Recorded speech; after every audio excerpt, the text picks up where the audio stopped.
Hi, this is Andrew from Buy Film Canada, which is at buyfilm.ca, and today we're going to take a look at this Yashica T4.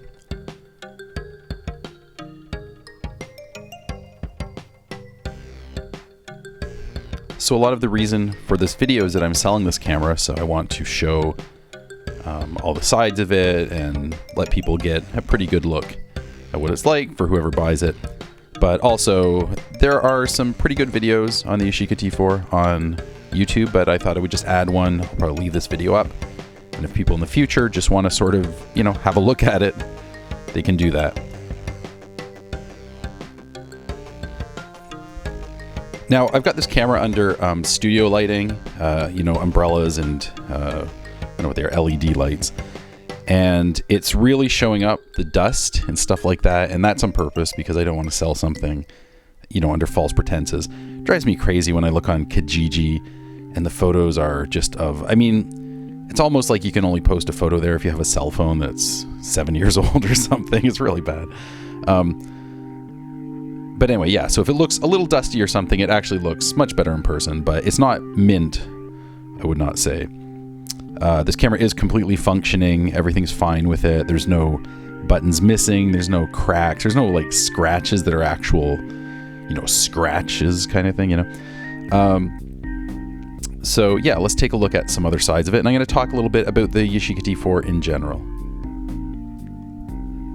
So here we have the top of it. And if you know anything about the Yashica T4, you'll know this is a very expensive and sort of like a cult compact. It's hard to get. If you just look on Kijiji, they're insanely hard to find. I don't think I've seen one. They're kind of like the Contax T2 in that way. I mean, they probably come up now and then just disappear really quickly.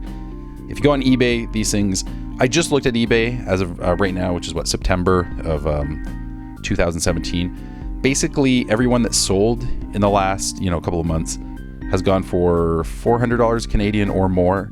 There was, I think, one that sold for a decent amount cheaper, but it was really, really scratched up. And I'll say this camera is a bit too plasticky for my own liking. It's not horrible.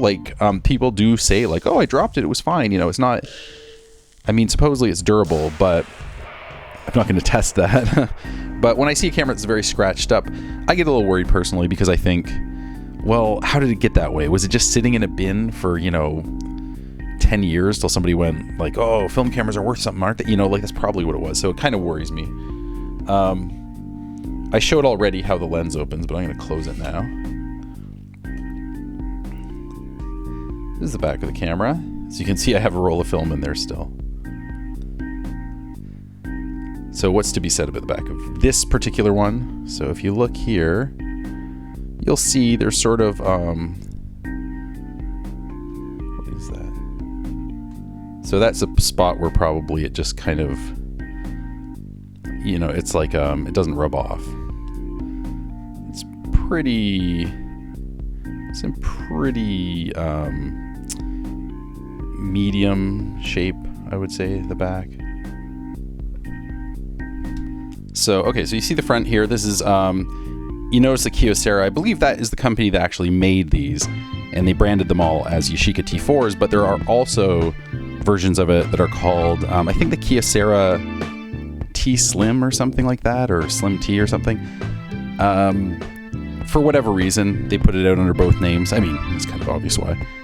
And let's open it up again, see that lens. It's a little nicer to see the lens.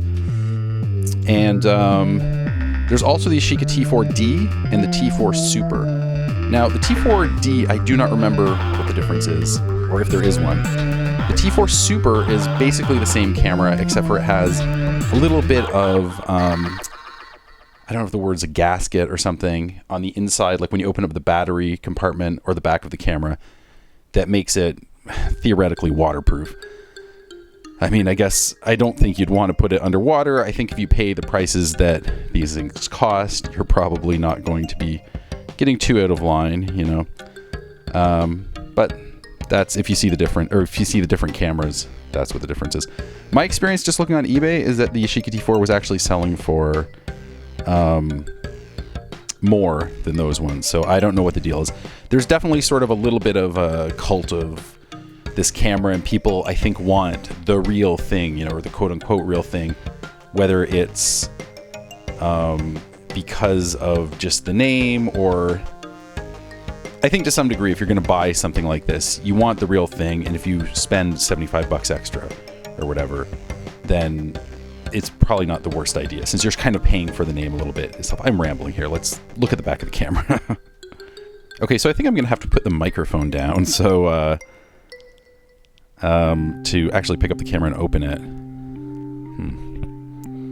So if the audio, I think I'll use the built-in audio, so if it sounds terrible, sorry about that.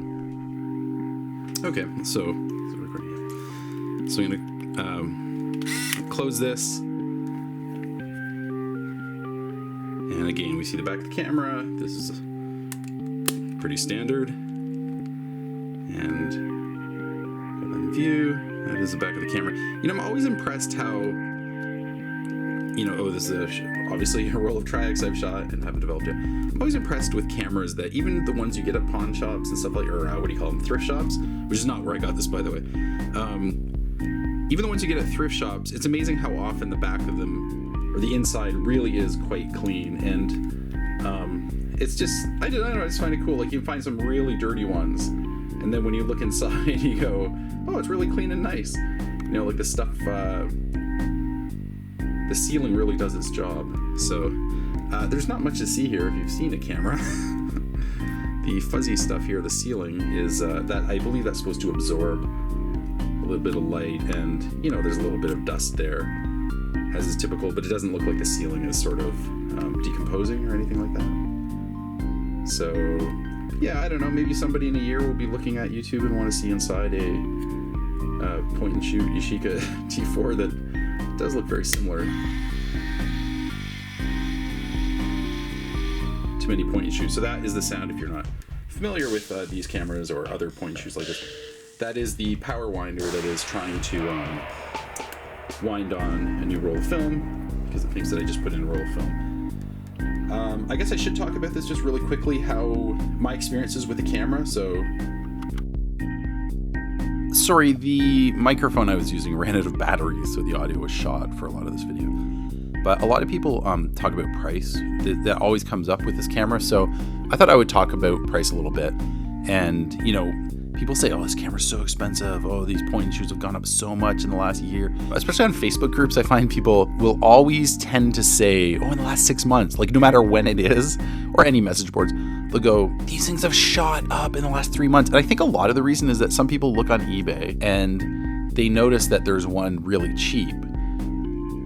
And they don't notice that either it's broken, there's always a bunch of broken ones on eBay, or it's just that the bidding isn't done, because the price usually goes up right at the end. So there's always this perception, and they just kind of remember, like, 3 months ago I saw one for $50. But, I looked these up, and I was trying to find the original selling price, because I have a feeling that what they sell for now is not that much higher, or it might be the same as the original selling price if you adjusted for inflation. And I didn't actually look super hard. I got sidetracked because I found a discussion from 2008, which is, this was when film cameras were at an all-time low. People were getting rid of them hand over fist, and everybody was going digital. And this is when you hear the most people talk about the most amazing deals, and you hear like 2 or 3 stories here and there, and you start thinking that was normal. Like, you get the feeling like you could have just gone to a camera store and you would have found, a dozen Contax T2s selling for, pennies or something. So what I found was interesting was I found this discussion from 2008, and somebody was asking, what's a fair price for this camera? I'm sorry, it was 2009, just right in January. Even then, this was 9 years ago, and it was at the very, very bottom. People were saying, well, they seem to go for, somebody said they bought one for $150 Canadian, which is cheaper than you can find them now, but it's not 10 times cheaper. It's maybe 3 times cheaper. And then somebody else bought one for $200 American at the time, which, by the way, at the time, the exchange rate was much different. I think that might have been like $300 Canadian. And like I say, right now they're selling for like $400, $500, $600 Canadian. Somebody said they paid, I think £200, which at the time was a lot more. I can't find it now. But I think they sold, I think they paid something like £200. So all I'm saying is, these have never been as cheap as everybody sort of acts like they are. You can get a deal. If you look I mean, if you drive to a thrift store every day, or you just whatever, eventually you might get one, but you obviously can't count on that.